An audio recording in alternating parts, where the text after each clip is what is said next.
Hello viewers and welcome to my channel. Guys, आज मैं हम सब की favourite drama series you are my glory की एपिसोड नंबर 6 की स्टोरी एक्सप्लेनेशन पर वीडियो बना रही हूँ। अगर आपको मेरी एक्सप्लेनेशन पसंद आए तो काइंडली मेरे चैनल को प्लीज़ सब्सक्राइब कर दें और आपको बाकी वीडियोस का लिंक डिस्क्रिप्शन बॉक्स और कमेंट सेक्शन में मिल जाएगा। तो गाइस, एपिसोड इस तरह स्टार्ट होती है कि क्याओ जिंग जिंग जब सुबह सुबह उठती है तो उसे यूतो के आने से पहले उसे मैसेज करके पूछता है कि तुम ब्रेकफास्ट में क्या लेना पसंद करोगी। तो आगे से वो कुछ भी लाने को कह देती है। फिर थोड़ी देर बाद उसे उसकी असिस्टेंट की भी कॉल आती है और वो भी उससे ब्रेकफास्ट का पूछती है। तो पता चलने पर वो आगे से कहती है कि यूतो कितना अच्छा है, मेरी ड्यूटी भी उसने संभाल ली है। फिर वो जिंग जिंग को ये भी कहती है कि जब से तुमने उसे वाइन बॉटल गिफ्ट की है वो थोड़ा फ्रेंडली सा बिहेव करने लग गया है। तो आगे से जिंग जिंग कहती है कि मैं हूँ ही इतनी काइंड और स्वीट कि लोगों को अपना बिहेवियर बदलना पड़ता है। और फिर वो यूतो के लिए कॉफ़ी मेकर को यूज़ करने की ट्राई करती है क्योंकि वो उसकी खातिर कॉफ़ी बनाना चाहती थी। फिर दिखाते हैं कि जब यूतो उसके लिए नाश्ता लेकर आता है तो जिंग जिंग अच्छे से पहले उसे चेक करती है और उसकी कैलोरीज काउंट करती है कि उसके फूड की कितनी कैलोरीज हैं, क्योंकि लास्ट टाइम यूतो बहुत ज़्यादा हैवी फूड उसके लिए लेकर आया था जो सेलिब्रिटीज़ पसंद नहीं करती।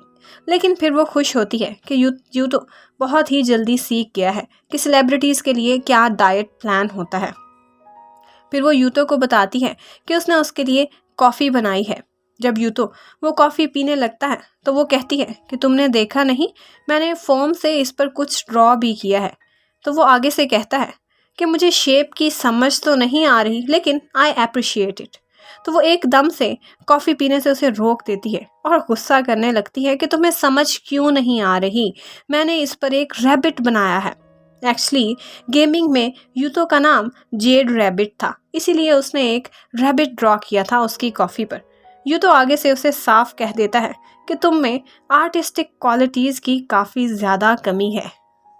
फिर वो दोनों गेमिंग की आपस में डिस्कशन करते रहते हैं और साथ साथ नाश्ता भी। और यूतो उसे गेमिंग हीरोज़ की क्वालिटीज़ और उनका प्रॉपर यूजेज समझाता रहता है।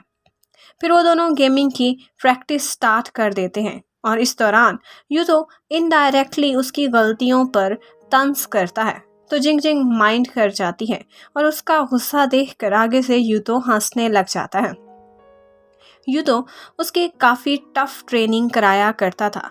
वो आधा दिन उसे मोबाइल पर अपने साथ प्रैक्टिस कराता था और बाकी का आधा दिन प्रोफेशनल कंपटीशन के मैचेस को ऑब्जर्व कराता था। जब जिंग जिंग को मूव्स की और आगे क्या होने वाला है इसकी समझ नहीं आती थी तो वो बेचारा पेपर पर ड्रॉ करके मैथ्स की तरह उसको टीच करता था। काश हमें भी कोई यूतो जैसा टीचर मिलता। फिर सारा दिन उसे मैथ्स की तरह पढ़ा पढ़ा कर बेचारी जिंग जिंग की हालत ख़राब हो जाती है और वो बहुत ही थक जाती है।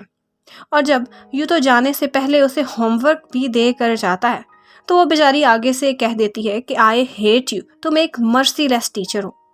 फिर वो उससे गिला भी करती है कि हाई स्कूल में मैंने एक दफ़ा तुम्हें खुद को मैथ्स सिखाने को कहा था, काश तुम मान जाते, मुझे मैथ्स तब पढ़ा देते तो मेरा भी आज एक अच्छी यूनिवर्सिटी में एडमिशन हुआ होता और मैं इंडस्ट्री की स्मार्टेस्ट एक्ट्रेस होती। फिर जब यूतो वहाँ से जाने लगता है तो वो उसे कहती है कि मैं कल छुट्टी करूँगी क्योंकि उसने किसी इवेंट पर जाना था। और वो यूतो से ये भी कहती है कि मेरी परफॉर्मेंस ज़रूर देखना। तो आगे से यूतो कहता है कि इतना लंबा शो है, जब तुम परफॉर्म करने के लिए जाओ तो पहले मुझे मैसेज कर देना, मैं चेक कर लूँगा। तो आगे से जिंग जिंग कहती है कि सारी दुनिया मेरे इंतज़ार में बैठी होगी, तुम ज़्यादा बड़े वीआईपी हो कि पहले मैं तुम्हें मैसेज करूँ। तो आगे से यूतो कहता है कि मैं टीचर हूँ तुम्हारा, मेरी रिस्पेक्ट किया करो। फिर दिखाते हैं कि अगले दिन इवेंट का दिन आ जाता है और जिंग जिंग जब इवेंट के लिए तैयार होकर बाहर आती है तो सारे उसकी ड्रेसिंग की बहुत तारीफ़ करते हैं। दूसरी तरफ छुट्टी वाले दिन यूतो अपने फ्रेंड रेन वांग से डिनर पर मिलता है और वो दोनों जॉब से रिलेटेड कुछ बातें करते हैं और रेन वांग यूतो को अपनी कंपनी में काम करने के लिए प्रॉपर ऑफर भी करता है। फिर वो दोनों फ्रेंड्स कुछ देर पुरानी स्कूल की बातें करते रहते हैं और फिर वो यूतो को बातों बातों में ये भी कहता है कि जिस दिन तुम मेरे ऑफिस में आए थे बहुत सारी गर्ल्स को दीवाना कर गए थे। तुम अभी तक बिल्कुल वैसे ही हैंडसम हो जैसे हाई स्कूल में हुआ करते थे। तुम पे तो टाइम ने असर ही नहीं किया। और सारी कोलीग्स जाने के बाद पूछ रही थी कि ये हैंडसम लड़का कौन था। और वो उसे ये भी कहता है कि तुम इतने हैंडसम होकर भी सिंगल कैसे हो। उधर जिंग जिंग इवेंट से पहले कुछ फ्री टाइम था तो वो यूतो के साथ ऑनलाइन मैच की प्रैक्टिस करना चाहती थी। तो यूतो भी अपने फ्रेंड को जल्दी से डिनर से फारिग करके सीधा घर आ जाता है ताकि वो जिंग जिंग के साथ खेल सके।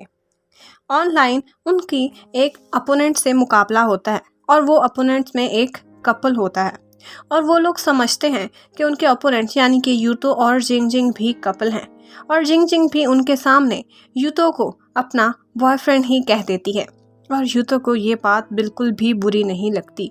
और मज़े की बात यह है कि ये गेम यूतो पहले से भी अच्छी खेलता है और सबसे अच्छा परफॉर्म करता है और जिंग जिंग उसकी हेल्प से विन कर जाती है। फिर दिखाते हैं कि परफॉर्मेंस का टाइम आ जाता है और यूतो अपने फ़ोन पर बहुत शौक से काफ़ी देर तक जिंग जिंग की परफॉर्मेंस खड़ा देखता रहता है। फिर अगले दिन उन दोनों की फिर से ट्रेनिंग स्टार्ट हो जाती है और यूतो घर आकर उसको टफ सी ट्रेनिंग कराता है। यूतो आज जल्दी वापस जाना चाहता था क्योंकि उसने कुछ फ्रेंड्स से मिलना था और जिंग जिंग आज काफ़ी उदास लग रही थी क्योंकि आज डबल सिंगल डे था और ये इवेंट था बेचारे सिंगल्स के लिए और वो भी सिंगल थी। और यहीं पर ही ड्रामे की एपिसोड नंबर 6 ख़त्म हो जाती है। नेक्स्ट एपिसोड तक के लिए टाटा बाय बाय।